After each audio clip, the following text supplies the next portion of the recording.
मैं जम्मू कश्मीर में पाकिस्तान का एजेंडा लागू नहीं होने दूंगा, कटरा की रैली में पीएम मोदी का बयान।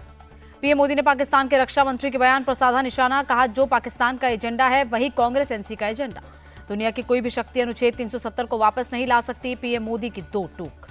कांग्रेस एनसी और पीडीपी खून खराबे के दौर को वापस लाना चाहती हैं, इस चुनाव में इनका सूर्यास्त करना होगा, पीएम मोदी का बयान। ख्वाजा आसिफ के बयान पर गृहमंत्री अमित शाह बोले, कांग्रेस और पाकिस्तान के इरादे और एजेंडे एक जैसे। अमित शाह की दो टूक, ना तो आर्टिकल 370 और न ही आतंकवाद वापस आने वाला है। पीएम के आरोपों पर एनसी चीफ फारूक अब्दुल्ला का जवाब, कहा शुक्र है एनसी थी, नहीं तो हम पाकिस्तान का हिस्सा होते। ख्वाजा आसिफ को उमर अब्दुल्ला ने दी नसीहत, कहा वो अपना घर संभाले, हमारे चुनाव में दखल न दें। पाकिस्तान के रक्षा मंत्री ख्वाजा आसिफ ने कहा, कांग्रेस एनसी सत्ता में आए तो 370 वापस हो सकता है। ख्वाजा आसिफ बोले, आर्टिकल 370 पर कांग्रेस एनसी के स्टैंड के समर्थन में है पाकिस्तान।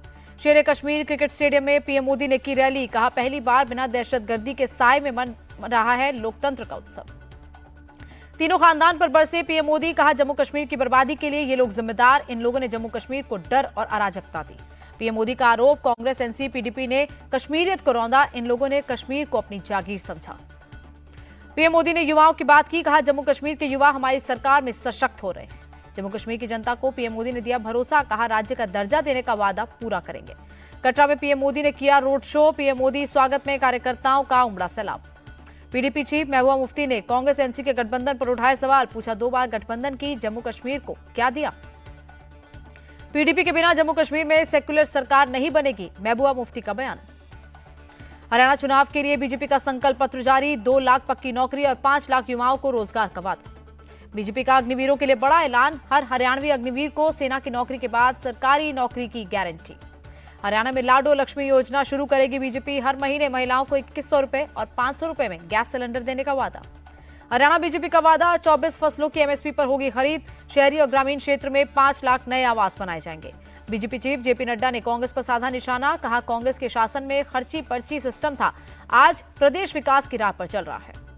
अंबाला में बोले केंद्रीय मंत्री जितिन प्रसाद, केंद्र की तरह हरियाणा में भी लगातार तीसरी बार बीजेपी की सरकार बनेगी। इंडिया टीवी से बोले हरियाणा से कांग्रेस कैंडिडेट भूपेंद्र हुड्डा, बीजेपी के शासन में हरियाणा बेरोजगारी और महंगाई में नंबर 1 है। भूपेंद्र हुड्डा ने कांग्रेस की सरकार बनने का दावा किया, कहा केजरीवाल के प्रचार से कोई फर्क नहीं पड़ेगा। कल से हरियाणा में चुनाव प्रचार करेंगे अरविंद केजरीवाल, जगाधरी में रोड शो से करेंगे कैंपेन की शुरुआत। हरियाणा के आप चीफ सुशील गुप्ता का बयान, बीजेपी झूठ का पुलिंदा है, हरियाणा को बर्बाद कर दिया है। महाराष्ट्र चुनाव के लिए बीजेपी की 2 दिवसीय बैठक होगी, 23 और 24 सितंबर को मुंबई में होगी आयोजित। बीजेपी उम्मीदवारों के नाम पर लगेगी अंतिम मोहर, पितृपक्ष के बाद बीजेपी 50 उम्मीदवारों के नामों का करेगी ऐलान। अजीत गुट के ओबीसी नेता ईश्वर बालबुद्धे का फैसला, कल शरद पवार गुट में होंगे शामिल। यूपी उपचुनाव को लेकर फुल एक्शन में सीएम योगी, मिल्कीपुर में की जनसभा, अयोध्या को 1000 करोड़ रुपए की परियोजनाओं की सौगात। सीएम योगी ने सपा प्रमुख अखिलेश यादव को बताया रामद्रोही, कहा अयोध्या में दीप जलने से अखिलेश और पाकिस्तान को परेशानी होती है। योगी का अखिलेश यादव पर डायरेक्ट अटैक, कहा 12 बजे सोकर उठते थे, सपा शासन में अराजकता चरम पर थी। यूपी उपचुनाव को लेकर बीएसपी चीफ मायावती ने की बैठक, लखनऊ में पार्टी नेताओं के साथ की चर्चा। कांग्रेस चीफ खड़गे की चिट्ठी पर जेपी नड्डा का जवाब, कहा गांधी परिवार का महिमा मंडन करना आपकी मजबूरी। पत्र में जेपी नड्डा ने लिखा, राहुल गांधी ने कई बार पीएम मोदी को गाली दी, सोनिया गांधी ने पीएम मोदी को मौत का सौदागर कहा था। नड्डा की चिट्ठी पर बोले कांग्रेस महासचिव केसी वेणुगोपाल, उनकी बातों से अहंकार झलक रहा, बीजेपी राजनीतिक विमर्श के स्तर को गिरा दिया है। कांग्रेस नेता कमलनाथ ने बीजेपी पर साधा निशाना, कहा बीजेपी और मोदी के पास सिर्फ राहुल गांधी की झूठी आलोचना करना बचा है। महाराष्ट्र विधानसभा अध्यक्ष के घर के बाहर कांग्रेस का प्रोटेस्ट, शिवसेना विधायक संजय गायकवाड़ के बयान पर जताई आपत्ति। दिल्ली में बीजेपी की तरफ से राहुल गांधी के खिलाफ 3 शिकायतें दर्ज कराई गई, आरक्षण और सिखों पर दिए बयान पर जताई आपत्ति। वन नेशन वन इलेक्शन पर कमलनाथ का सवाल, अविश्वास प्रस्ताव से किसी सरकार को भंग करना पड़े तो क्या करेंगे। One nation one election BJP की बड़ी साजिश है, सपा चीफ अखिलेश यादव का बयान। एक राष्ट्र एक चुनाव से डूबेगी अखिलेश यादव की नैया, बीजेपी नेता सिद्धार्थ नाथ सिंह का हमला। टीएमसी सांसद कल्याण बैनर्जी बोले one nation one election Bharat में संभव ही नहीं। आप सांसद संजय सिंह बोले वन नेशन वन इलेक्शन लोकतांत्रिक प्रक्रिया और संविधान को खत्म करने की टूल है। शिवसेना यूबीटी सांसद संजय राउत का बयान, वन नेशन वन इलेक्शन का मतलब है तानाशाही। एक देश एक चुनाव पर लालू यादव का बयान, मोदी सरकार और मोदी गलत कर रहे हैं, देश को गुमराह कर रहे हैं। बिहार के नवादा में दबंगों ने दलितों के घर जलाए, एसडीपीओ के मुताबिक करीब 20-25 घरों में लगाई आग, किसी के हताहत होने की खबर नहीं। नवादा अग्निकांड में अब तक 28 में से 15 आरोपी अरेस्ट, भूमि विवाद में 2 पक्षों में मारपीट के बाद हुई घटना। नवादा की घटना पर बिहार पुलिस ने जारी किया प्रेस रिलीज। कहा, घटना के पीछे 1995 से लंबित जमीन विवाद। नवादा घटना को लेकर एक्शन में CM Nitish. ADJ law and order को घटनास्थल पर भेजा, घटना की पूरी जानकारी मांगी। नवादा की घटना पर बोले बिहार के अल्पसंख्यक कल्याण मंत्री जमा खान, सरकार दोषियों को छोड़ने वाली नहीं है। बिहार बीजेपी चीफ दिलीप जायसवाल और चिराग पासवान ने दिया भरोसा। कहा, नवादा की घटनाओं के दोषियों को छोड़ा नहीं जाएगा। आरजेडी प्रवक्ता मृत्युंजय तिवारी का बयान, बिहार में पूरी तरह से जंगल राज, ऐसी घटना बर्दाश्त नहीं। नवादा अग्निकांड में पकड़े गए सभी 12 लोग यादव हैं। केंद्रीय मंत्री जीतन राम मांझी का बयान।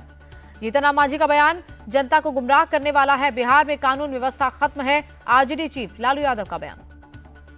जीतन राम मांझी की बातों का तथ्यों से कोई लेना देना नहीं, वो आरएसएस के स्कूल से पढ़े हैं। तेजस्वी यादव का बयान। नवादा की घटना पर मायावती की मांग, पीड़ितों को बसाने की व्यवस्था करे सरकार।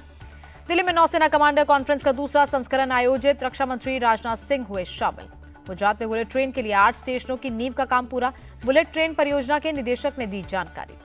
दिल्ली में वक्फ संशोधक विधेयक पर जेपीसी की बैठक। All India Muslim personal law board ने रखा अपना पक्ष, कल भी होगी बैठक। वक्फ संशोधन विधेयक पर रायशुमारी के लिए जेपीसी का प्लान। 26 सितंबर से 30 सितंबर तक के बीच चेन्नई, अहमदाबाद, मुंबई और बेंगलुरु जाएंगे सदस्य। केंद्रीय मंत्री बंडी संजय को महमूद असद मदनी ने दिया जवाब। कहा, मदरसों को आतंकवाद से जोड़ना इस्लामोफोबिया को दर्शाता है।